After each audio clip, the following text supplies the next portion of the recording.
you need to guard against a soggy bottom.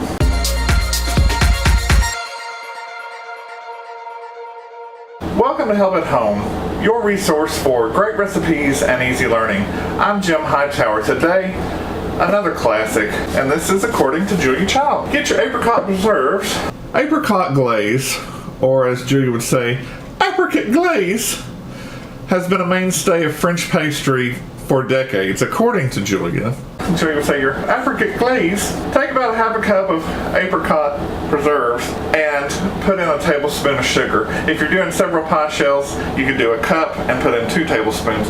Microwave it for about 1 minute and see it's nice and thick. You need your handy little nylon or whatever baster spreader, and you just take this while it's still a little bit warm and you paint it on the inside of your shell. Not only does it give it a nice little flavor, but it waterproofs it against the effects of any filling going through and making your crust soggy, and keeps things from sinking into your pie shell for at least a couple of days. I mean, how can you beat that?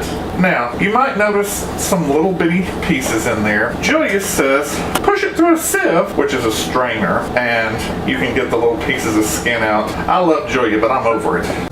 If you weren't sure what a strainer is, it's just something like this with a fine mesh. You can get one larger or smaller, and you just put it over your bowl, and you can strain out your apricot preserves. There you go.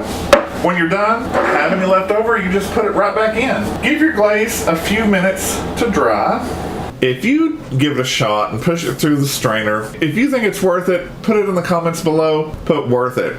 If you did it and found it to be an incredible chore like I did, in the comments below, put chore with an exclamation mark, and I'll know what you mean. If you like this quick tips video, give it a thumbs up, subscribe, and share with your friends that like to cook or just want to learn how. I'm Jim Hightower, and remember, everyone needs help, even me.